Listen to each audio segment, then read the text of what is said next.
Okay seven class, तो ध्यान से समझना। ये चैप्टर तुम्हारा 13 है जिसका नाम है एक्सपोनेंट एंड पावर्स के नाम से आपका एनसीईआरटी में दे रखा है। तो देखो, इस चैप्टर का कुछ बेसिक, बहुत बेसिक समझना है, बहुत ज़्यादा डिटेल में भी नहीं समझना। बड़ा इजी चैप्टर है, बड़ा आसान चैप्टर है, ठीक है। तो देखो, कहीं ना कहीं देखा ही होगा, ठीक है, या कभी ना कभी देखा ही होगा, या नहीं देखा होगा तो अब देख लो।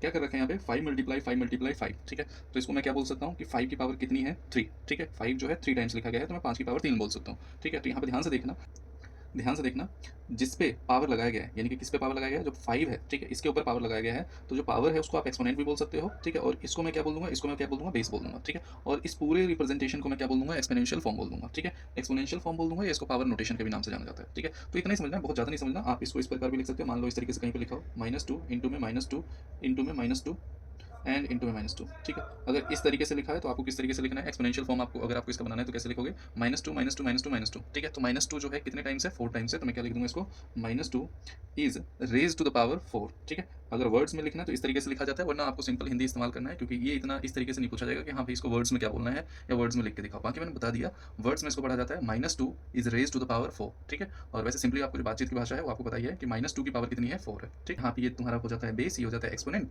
और इस पूरे रिप्रेजेंटेशन को कहा जाता है कौन सा फॉर्म, एक्सपोनेंशियल फॉर्म, ठीक है। तो इसका मैं डायरेक्ट क्वेश्चन से करवा रहा हूँ, क्योंकि बस इतना ही समझना था, इससे ज़्यादा बहुत समझने की कोई जरूरत है नहीं। ओके सेवन्थ क्लास, तो जो सबसे पहला क्वेश्चन है वो क्या कह रखा है, राइट इन जो भी है एक्सपोनेंशियल फॉर्म कह लो या पावर नोटेशन में, ठीक है। सबसे पहले क्वेश्चन में आपको इसको क्या करना है, रिप्रेजेंट करना है पावर नोटेशन में। तो ध्यान से देखना क्या रखा है, इसको आप पावर के फॉर्म में लिखना है तो कैसे लिखोगे, तो साफ साफ दिख रहा है आपको, सबसे पहले स्टेप में इक्वल टू का साइन लगा लेना है, ठीक है। तो ये देख लो, 2 ही है सब जगह, ठीक है। और 2 कितने टाइम्स है, 1 2 3 4 5, यानी कि मैं लिख सकता हूँ यहाँ पे 2 की पावर कितनी, 5 लिख सकता हूँ, ठीक। अब ध्यान से देखना, यहाँ पे देखो, यहाँ मेरे को दो डिफरेंट डिजिट्स नजर आ रहे हैं, एक 3 है और एक क्या है, 5 है। तो मैं यहाँ पे क्या करूँगा, यहाँ पे जो 3 की पावर है वो कितनी है, 2 है, मल्टीप्लाई यहाँ पे 5 की पावर जो कितनी है वो भी कितनी है, 2 नहीं है वो 3 है, ठीक है। कोई दिक्कत नहीं आता। तो मैंने इसका एक्सपोनेंशियल फॉर्म या पावर फॉर्म जो है, पावर नोटेशन जो है, इस तरीके से लिख दिया, ठीक है।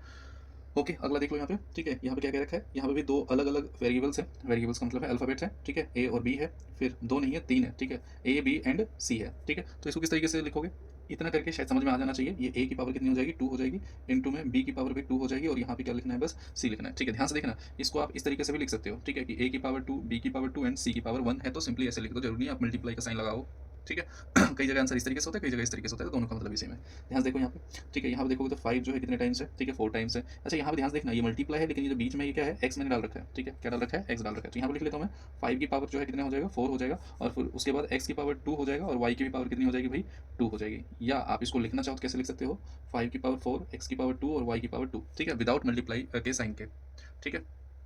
तो ऐसे लिख लो चाहे ऐसे लिख लो। अब अगला देख लो, यहाँ पे क्या दे रखा है, 5/7, और इसकी पावर कितनी है। अच्छा, यहाँ पे पूरे पे इस तरीके से ब्रैकेट लगाना पड़ेगा, क्योंकि 7 भी उतने बार है और 5 भी उतने बार है।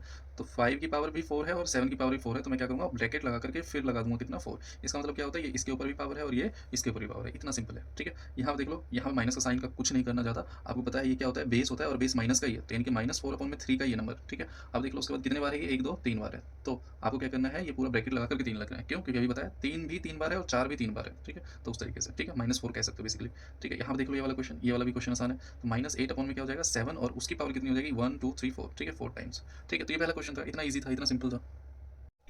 ओके सेवन्थ क्लास, तो ये क्वेश्चन नंबर 2 है, जिसमें दोबारा से आपको पावर नोटेशन में लिखना है, ठीक है। इस बार हम थोड़ा सा अलग तरीके से करेंगे कि 25 को जो है, ठीक है, यहाँ पे सिंगल को भी पता है बड़े सिंपल तरीके से कि 25 को मैं 5 की पावर 2 लिख सकता हूँ, तो 5 इंटू में 5 25 हो जाता है, ठीक है। छोटे डिजिट्स के लिए बेटर है, लेकिन ध्यान से देखना, जैसे ये अब कहते हैं कुछ बड़ी डिजिट्स भी आ जाएंगे, तो इसको कैसे करना है। तो इसको जो है मान के चल लेता हूँ कि जो पावर नोटेशन है, मैं इसके लिए जो मेथड इस्तेमाल कर रहा हूँ वो कौन सा मेथड इस्तेमाल कर रहा हूँ, प्राइम फैक्टराइजेशन से। तुम्हारी क्वेश्चन में भी है, ठीक है। ये प्राइम फैक्टराइजेशन का इस्तेमाल करके आपको कहते हैं पावर नोटेशन में निकालना है, ठीक है। तो देखो यहाँ पे लिख लिया मैं 25, इसका प्राइम फैक्टराइजेशन कर लेता हूँ, कितना आ जाएगा। तो ये सबसे पहला जो कहीं प्राइम नंबर है, ठीक है, वो 2 है, 2 के टेबल में नहीं आता, 3 में नहीं आता, फिर कौन से टेबल में आता है भाई, ये 5 में। मैं लिख देता हूँ कि सबसे पहला मेरा जो प्राइम नंबर है वो 2 है, फिर कौन सा मेरा, फिर मेरा है 3 है, फिर कौन सा मेरा 5 है, फिर मेरा 7 है, ठीक है। तो 2 में नहीं आता, 3 में नहीं आता, किस में आता है, सीधा 5 में आता है। कितने पे, 5 5 25, और कितने पे आ जाएगा, 5 1 5, ठीक है। तो देयरफॉर मैं 25 को कैसे लिख सकता हूँ, 5 इंटू में 5 इंटू में 5, और मैं क्या लिख दिया, 25 को एक्सपोनेंशियल फॉर्म में कैसे लिखूंगा, 5 की पावर कितनी आ जाएगी, 2, ठीक है। तो ये मेरा क्या हो जाएगा, मेरा आंसर। 6 का एक्सपोनेंशियल फॉर्म क्या होगा, वही प्राइम फैक्टराइजेशन का मेथड इस्तेमाल करूंगा। ध्यान से देखना, पीछे 6 है तो सबसे पहले आपको पता है ये 2 के टेबल में आएगा, क्योंकि जिसके पीछे 0 2 4,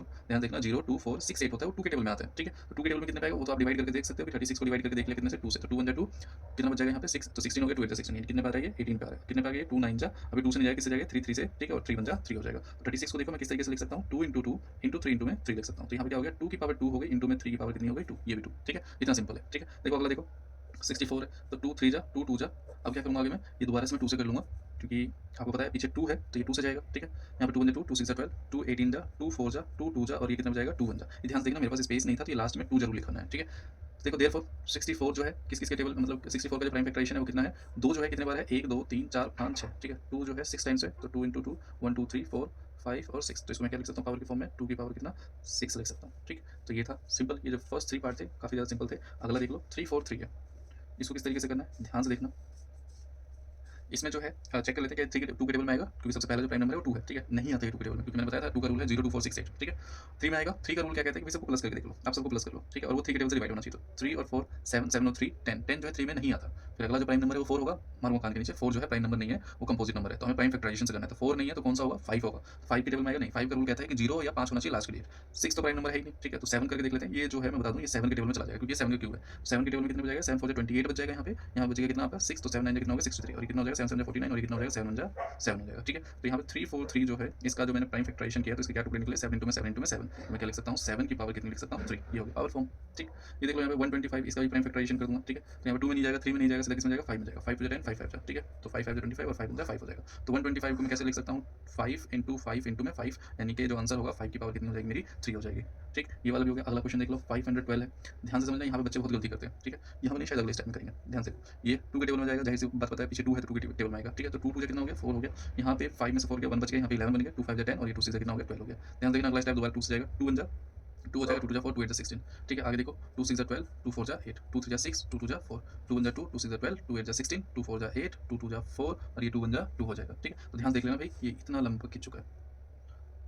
तो आपको क्या करना है, लिख लेना, ठीक है। वो लॉन्ग फॉर्म में आप लिख लेना, जैसे मैंने यहाँ पे भी लिखा है। मैं क्या कर रहा हूँ, डायरेक्ट इसका आंसर लिख दे रहा हूँ, ठीक है। कितना हो जाएगा 2 की पावर कितनी हो जाएगी 1 2 3 4 5 6 7 8 9, ठीक। ये हो जाएगा, मैं लिख सकता हूँ 2 की पावर कितनी 9 लिख सकता हूँ। यहाँ देखो भाई ये 7 टू 9 है, 7 टू 9 है, तो इसको किस तरीके से करना है ध्यान देखना। ये 2 के टेबल में नहीं आएगा, 3 के टेबल में आएगा, चेक करके देख लो। प्लस करो 7 टू 9 होता है, और 9 और 9 कितना होता है 18, 3 के टेबल में आएगा क्योंकि 18 3 से डिवाइड है, तो यानी कि 3 के टेबल में कितना चला गया 3 2 जा 6 और 1 बच गया 3 4 जा 12 3 3 जा 9, दोबारा 3 में, ठीक है। 3 8 जा 24, 3 1 जा 3, ठीक है। 3 के टेबल में ही जाएगा दोबारा, 3 2 जा 6, 3 7 जा 21, 3 9 जा 27, 3 3 जा 9 और ये 3 1 जा कितना हो जाएगा भाई 3 हो जाएगा, ठीक। ये लाइन वगैरह कर लेना, फॉर्मेलिटी जो भी है वो पूरी कर लेना भाई, ठीक है। तो यहाँ देख लो 7 टू 9 जो है वो क्या होगा 3 इंटू में 3 इंटू में 3 इंटू में 3 इंटू में 3 इंटू में 3, ठीक है। यानी कि 3 की पावर कितनी हो जाएगी 1 2 3 4 5 6, ठीक है। ये जो है तुम्हारा सेकंड क्वेश्चन था, जिसको अगेन यानी कि एक नंबर को आपको पावर नोटेशन में रिप्रेजेंट करना था। हो सकता है इससे बड़े नंबर आ जाए, ठीक है। तो रेडी रहना, तैयार रहना, बस प्राइम फैक्टराइजेशन करना है और सिंपली आंसर निकाल देना, ठीक है।